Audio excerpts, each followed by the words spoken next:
দেখুন স্যারেরা, এই শহরে আজ পর্যন্ত যা যা ক্রাইমস হয়েছে আমি সবটা দেখেছি, নিজের চোখে দেখেছি।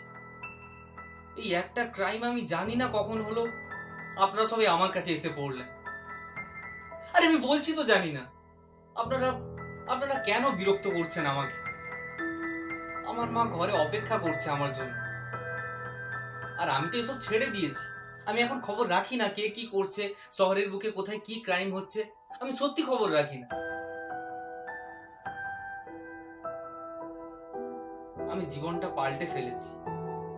আমি আমি ধীরে ধীরে নিজের মধ্যে বদল আনার চেষ্টা করছি, ভালো হওয়ার চেষ্টা করছি। আর তারপরেও আপনারা আপনারা আমাকে বারবার বিরক্ত করছেন। আজ বাদে কাল নিউজ পেপারে আমার নাম আবার আসবে, সমাজের কাছে আমার চরিত্রটা আবার খারাপ হয়ে যাবে। তাহলে আমাকে অ্যারেস্ট করে নেন আপনারা, হয়ে গেল তো শেষ। কিন্তু আমাকে বিরক্ত করবেন না। অ্যারেস্ট করে নেন আমাকে, শেষ। আমি আর কিছু জানতে চাই না। যদি আপনাদের সন্দেহ হয় আমি কোনো অপরাধ করেছি, তাহলে প্লিজ স্যার আমাকে অ্যারেস্ট করুন, আমি চলে যাচ্ছি।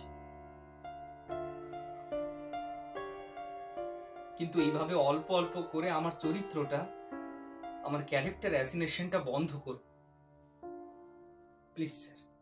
আমি হাত জোড়ো করে অনুরোধ করছি আপনাদের কাছে, প্লিজ।